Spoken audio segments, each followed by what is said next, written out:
não é pessoa na rua, pode não outro, vai testar no cara assim, ela não aparece, né? Não é que Deus não veio comigo, não. Eu quero ir para mais um dela, porque Maria é complicado, irmão, tem que ficar a boca de leite.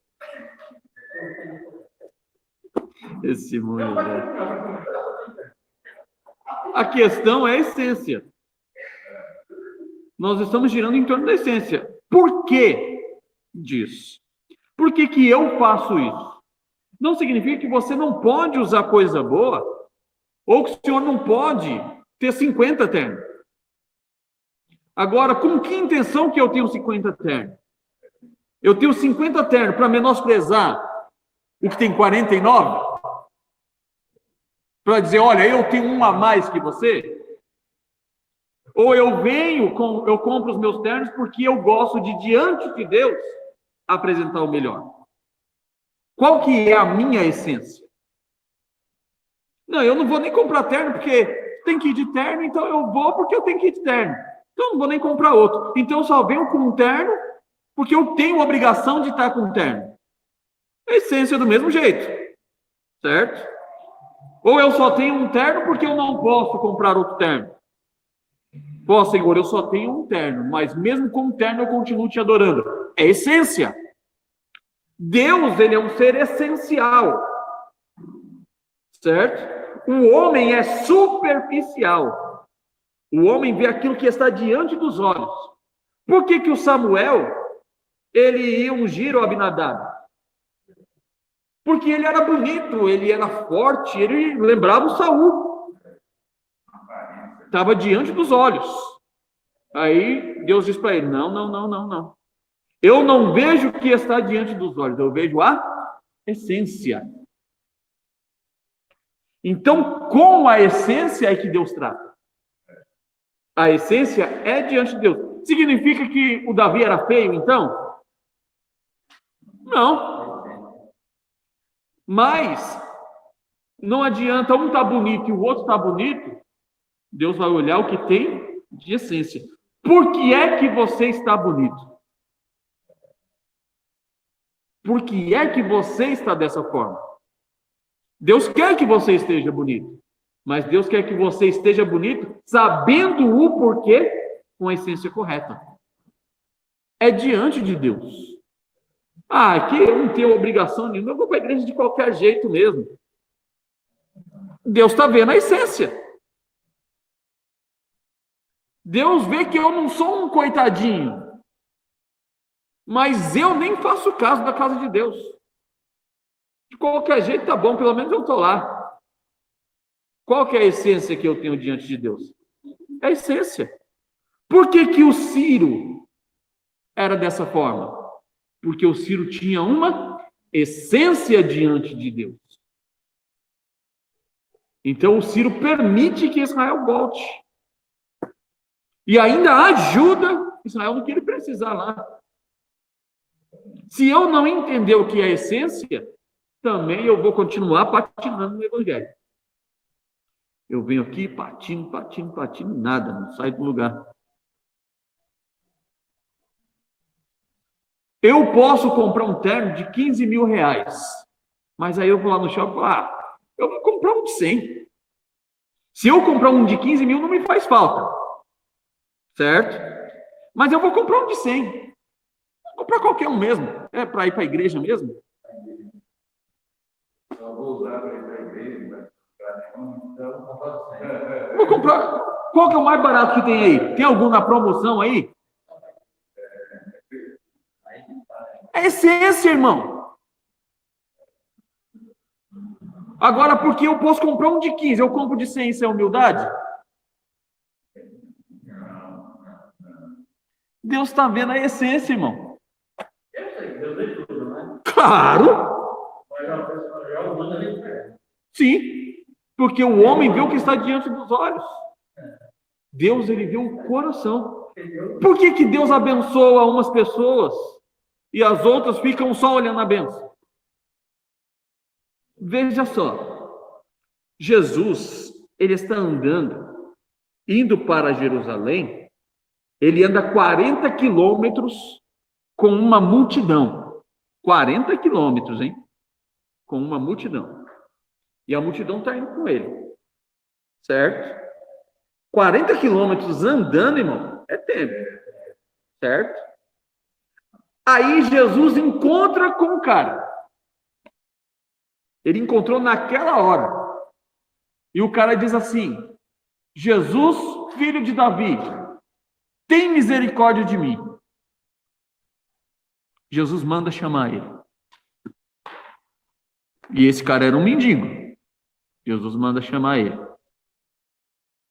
Jesus olha para ele e fala: o que você quer que eu faça? Ele fala: Senhor, que eu veja. Aí ele fala: eu quero. Enxerga.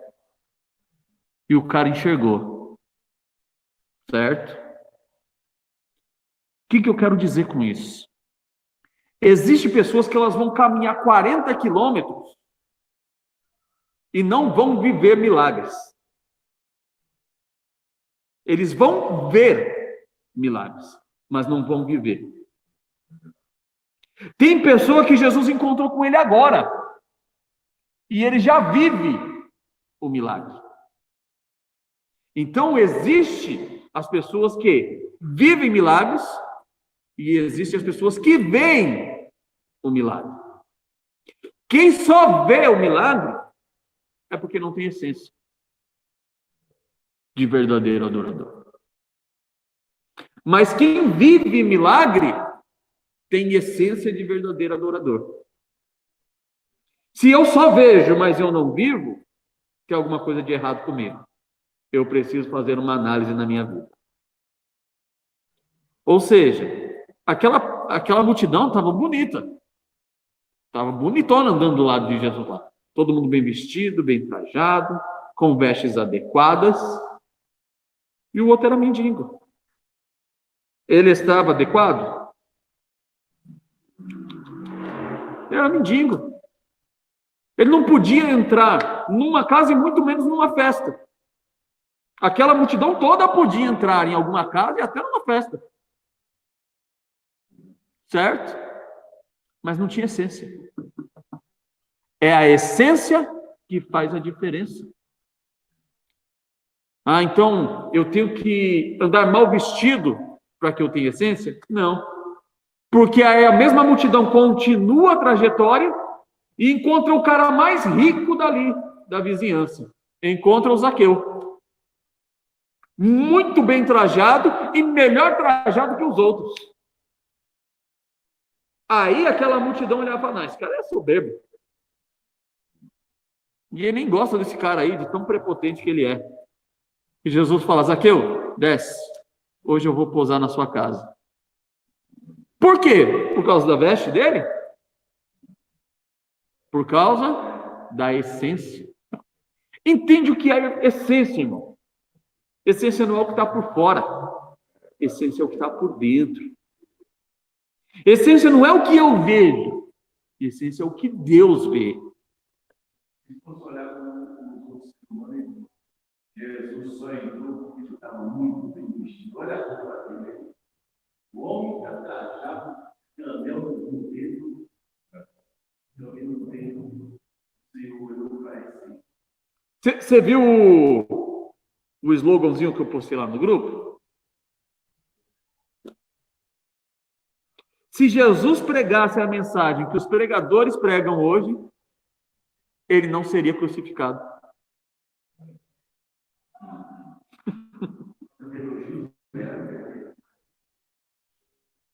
Se Jesus pregasse o que esses caras pregam hoje, sem nenhum compromisso com a palavra, ele não teria sido crucificado, não. Jesus teria sido bajulado e até aclamado. Porque as mensagens hoje é para agradar. Essa aula aqui é para arrancar topo. Isso aqui é uma coisa que Deus tomou um rumo aqui diferente. E incomoda, claro que incomoda. Porque é algo que precisa ser consertado em mim. Então, precisa parar as arestas. Isso por quê? Porque Deus não gosta de mim? Porque eu estou perseguindo vocês? Não, porque Deus nos ama e Ele quer ver a gente todo inserido na mesma obra. Seja aquele que tem mais finanças ou aquele que tem menos finanças. Seja aquele que se veste melhor ou que se veste inferior. A obra é a mesma feita por todos. Essa é a obra de Deus. Não existe nenhum tipo de exclusivismo com Deus. A palavra perushim, que é fariseu, significa exclusivistas. Ou seja, o grupo exclusivo, o grupo melhor. O fariseu para ele sair de casa, ele saía com a sua barba bem untada com óleo. Ele saía com a sua túnica muito bem passada. Ele saía com a sua veste impecável. Quando um cidadão na rua via um fariseu, porque ele considerava o fariseu a santidade. Ou seja, a pessoa se considerava profano ao ver como estava vestido o fariseu. Aí, o fariseu estufava o peito, andava na rua. Quando ele chegava em casa, ele tirava a sua veste de fariseu e fazia. Todo aquele porte físico que aparentava ter, não tinha. Era tudo uma mentira. Aquilo que ele aparentava na rua, em casa era totalmente o contrário. Por que Jesus mais bate nessa classe? Por quê? Porque não tinha essência. Chegava diante do povo, era aquilo. Mas quando estava sozinho, era uma vergonha. Uma vergonha.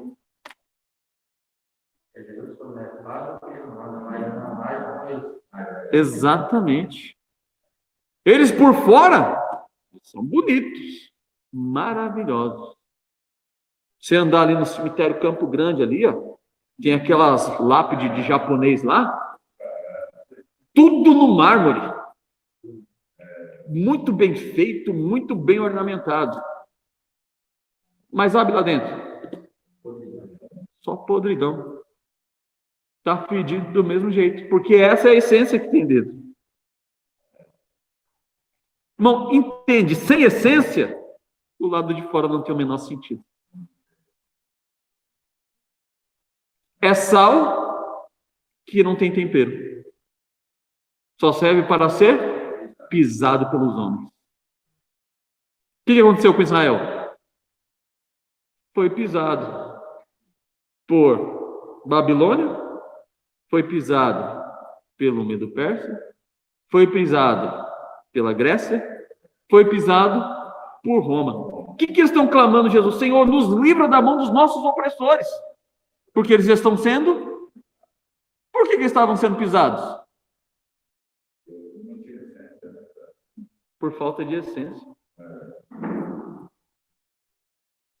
A coisa é a mesma. Desde o começo até o fim. Só vai mudar os personagens, irmão. Na nossa atualidade, a coisa ainda é a mesma. Só muda os personagens. Parece que a gente está lendo aqui o jornal de hoje, né?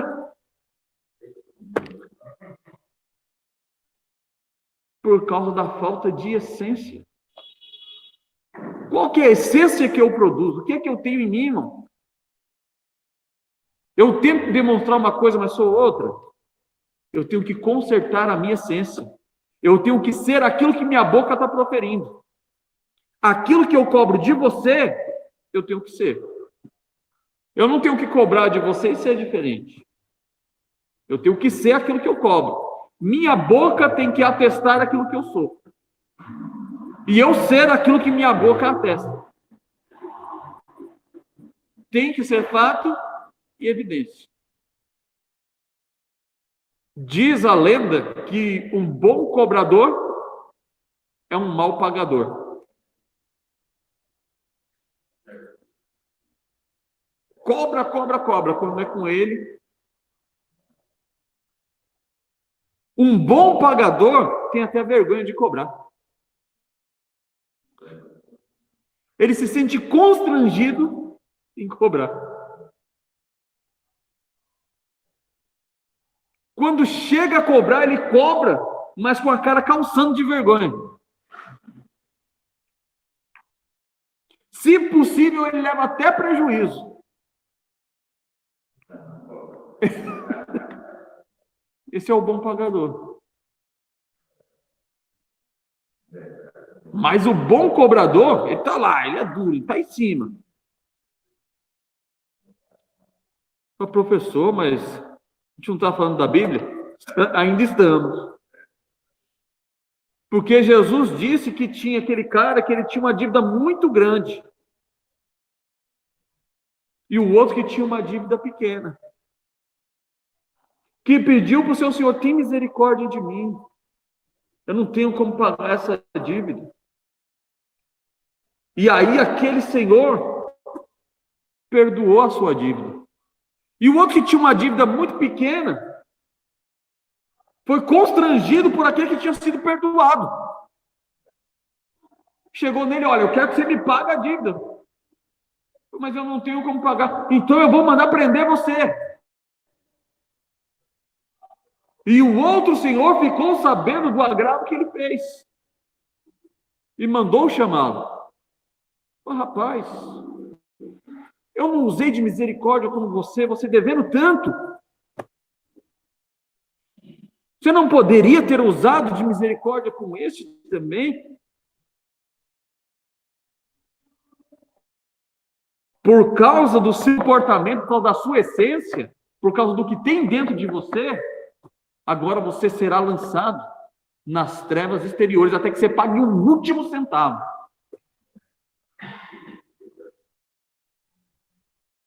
Ele era um bom cobrador, mas pagador? Estou falando de Bíblia ou não estou? Estou na essência divina, irmão. Deus, ele é um ser essencial. Preste atenção o que você tem plantado na vida das pessoas no seu cotidiano. Quem você está representando quando você está perto do seu próximo? A quem? Represente a Deus. Deus é bom pagador? É. Deus, ele é um pagador justo. Nós temos que ser um pagador? Porque nós estamos representando a quem? Aqueles milagres lá do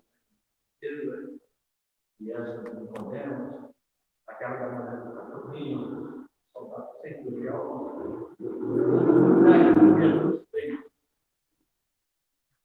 Eu já sabia, mais ou menos, para mim, na minha fé, já sabia, já treinou essas pessoas para que para ministrar, hoje para começar a ver.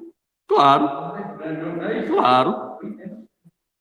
O senhor, você, hoje, 2020, amanhã alguém vai falar do senhor. Alguém amanhã vai falar do senhor. Pode não estar escrito sua história, mas alguém vai falar do senhor. Falar, rapaz, tinha um irmão lá na minha igreja que, meu Deus, aquele irmão era uma peste.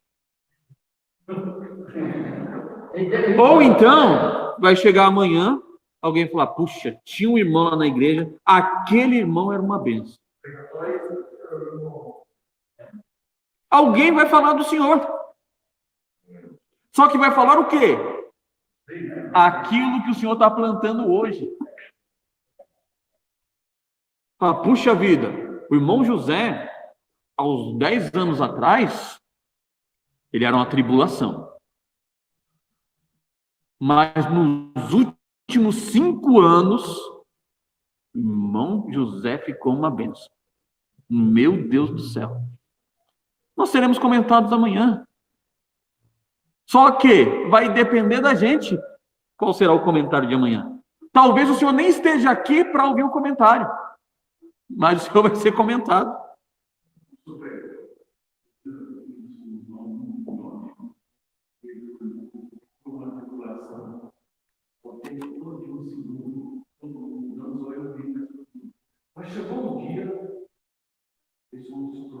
lembrei. No caso da véspera da sua morte, ele pediu perdão à mulher,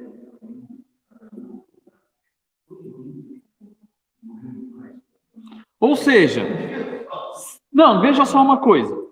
Aquele dia que ele fez isso, todo mundo desejou que ele não tivesse morrido. Mas antes, se ele tivesse morrido antes, diriam, e foi tarde. É verdade. Aquilo que nós temos que ser, irmãos, a gente não tem que esperar amanhã para ser, não. E o engraçado é que todo mundo esqueceu de tudo que falou verdadeiramente, Deus é Deus, não uma vez. Tem que ser um dia só. Pois é, nós seremos comentados amanhã. Não é porque alguém está escrevendo a gente, não. Você está passando pela vida de alguém, irmão. Você está passando hoje pela vida de alguém. Você passou pela vida de alguém. Você trabalhou com alguém que alguém tem o que dizer de você. Não sei o que ele tem que dizer de você, mas ele tem o que dizer de você. Pastor José passou por a casa de muita gente aí. Eles têm o que dizer de você. O que eles têm a dizer, eu não sei. Pastor Mário entregou carta na casa de muita gente. Passou pela vida de muita gente. O que eles têm a dizer de você, eu não sei. Mas que eles têm, eles têm. Você passa pela vida das pessoas. Qual o legado que você deixa na vida das pessoas? Qual o exemplo que você deixa na vida das pessoas? O que as pessoas têm a dizer de você? Você tem coragem de perguntar para a sua esposa o que ela acha de você? Olha, eu quero que você seja sincera. Não vou fazer nada com você, não. Mas fala para mim. O que você acha de bom e o que você acha de ruim? Será que tem coragem? Dentro da nossa casa, quem somos nós, irmãos? Tem que ter coragem para fazer isso. Você tem que estar pronto para ouvir aquilo que você nunca pensou que você ouviria. Tem que ser forte. E mais forte ainda, para mudar depois daquilo que você vai ouvir. Ah, puxa vida. E realmente eu sou isso mesmo. Eu estava falando com a igreja esse dia, a minha esposa não vai falar a verdade, né, pastor? A barba sua está parecendo que você está com a cara cheia de barrigueira. Agora que você viu, tanto tempo, não ia falar agora. Não, ela viu antes. Só chegou no momento que ela não aguentou mais e falou. Porque barrigueira é branca, né? Mas faz tempo que ela está vendo. Faz tempo. Ela só estava procurando um jeito de falar. Irmãos, nós passamos pela vida das pessoas. Todo mundo tem alguma coisa que dizer de você.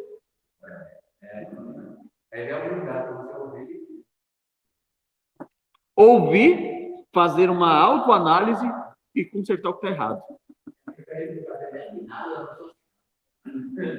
Então não está pronto para ouvir.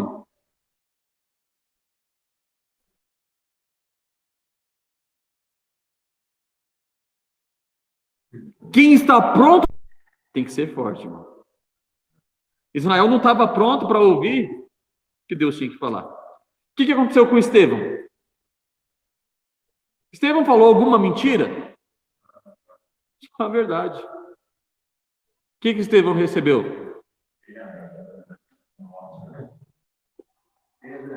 Jesus falou alguma mentira? O que Jesus recebeu? Mas hoje, ela olhou uma foto minha cabelo pretinho. Ela está com um galão, parecia. Ela está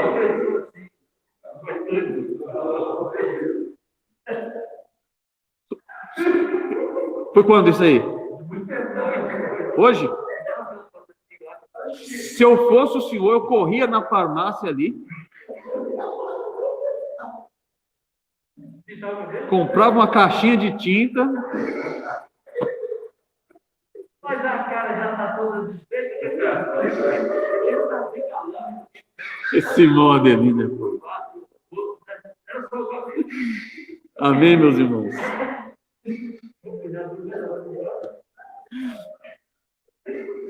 Vocês são fogo. Deixa eu só terminar essa leitura aqui. Olha aí. Pensa aí. Pensa aí.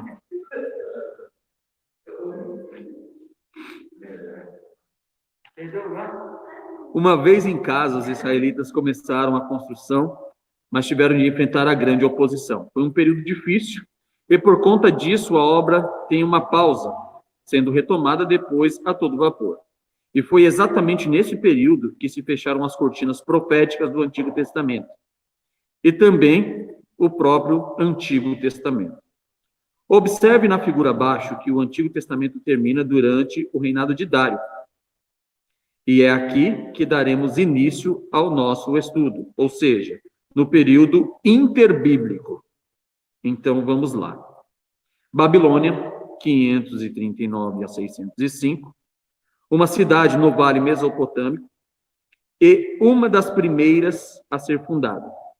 Pouco se conhece da sua história e características no que se refere ao período pré-imperial, ou seja, antes de se tornar um império. Muitos pensam que a Babilônia ela só começou a existir quando ela aparece como império mundial. Mas não. Ela não começou a existir ali e nem terminou a sua existência depois que o novo império entrou, né? Então, hoje, por exemplo, nós tivemos o primeiro império da humanidade, que foi o Império Egípcio, né? Era o Império Mundial nos dias de José. O Egito existe até hoje, porém não como Império Mundial. Ou seja, teve o seu ápice, mas depois entra na normalidade. Ok? Então, todos os impérios, eles têm o seu início, o seu ápice e a sua continuidade. A Babilônia é a antiga Constantinopla ou É a atual Turquia. É a atual Turquia. Eu vejo que, acompanhando, né, a semelhança das antigas cidades, né? Uhum. Então, a Turquia, ela fica no local, no mapa, ela fica no local que tem muita água, ao mesmo tempo, o mar ao redor dela. Quer dizer, ela faz parte de uma fronteira grandona, por isso hoje é uma das Potências.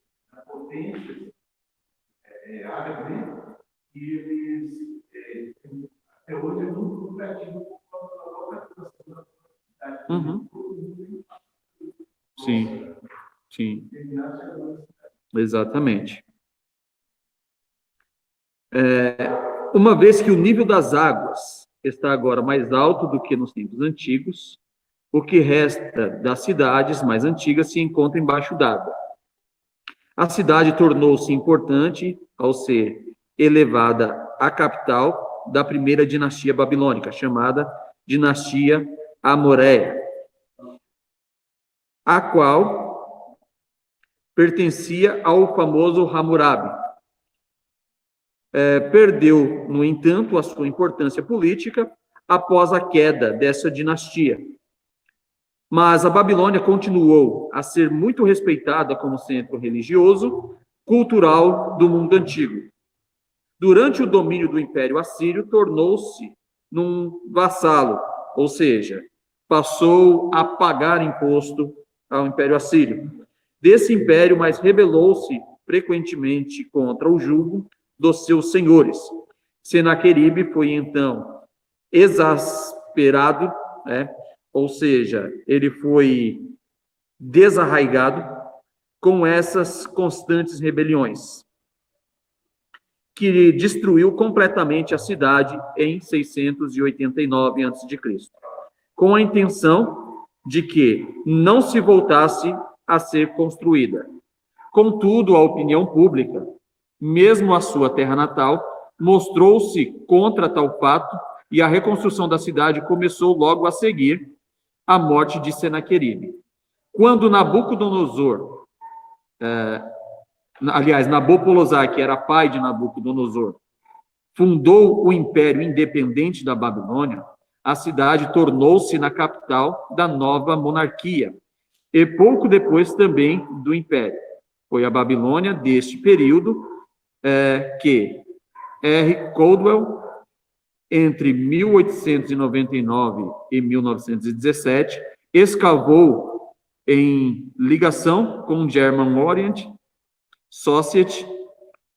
Estas escavações mostraram que a antiga cidade, ou interior, a parte primitiva da cidade, se situava na margem oriental do Eufrates, e o seu tamanho era de aproximadamente 1 milha quadrada.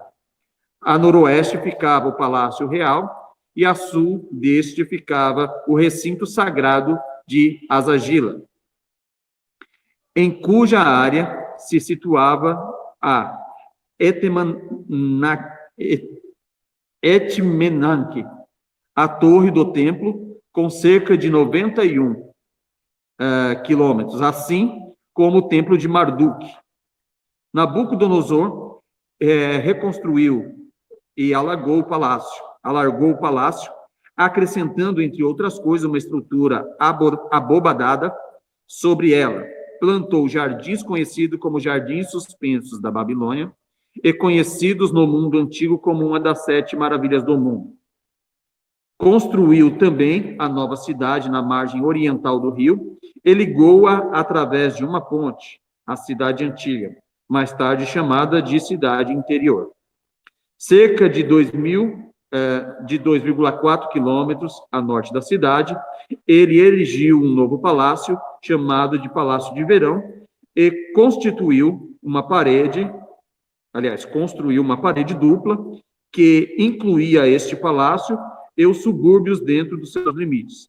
Rodeou também a nova cidade com uma parede dupla, o fosso junto à parede e outro que protegia a cidade interior, com uma circunferência total de cerca de 16 quilômetros. Babilônia era provavelmente a maior cidade da antiguidade, com a possível exceção de Tebas, a cidade egípcia.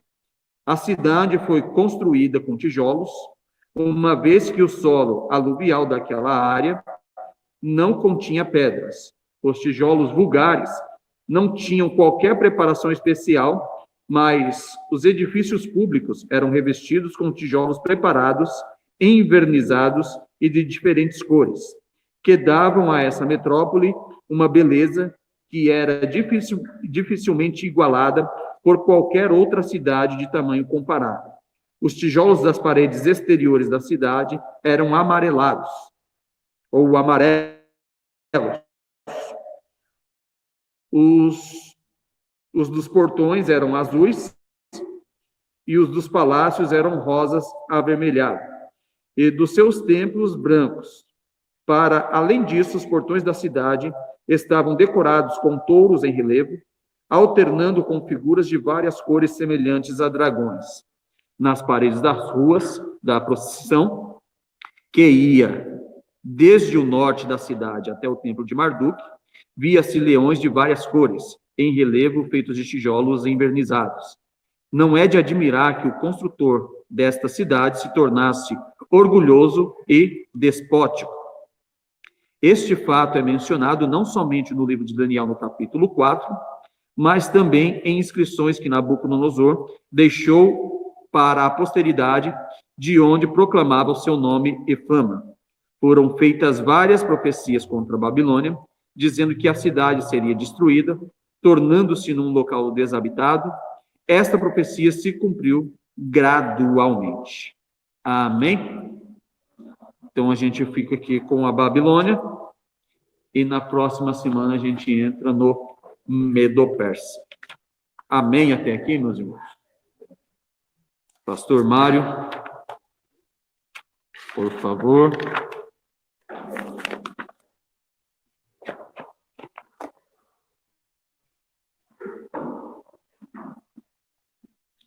Paz do Senhor para os irmãos. Amém. Graças a Deus, vamos colocar nossos pés, vamos orar em agradecimento ao nosso Deus por mais esta aula de hoje, né?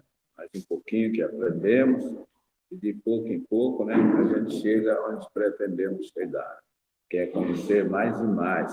Amém? Vamos orar e agradecer a Deus.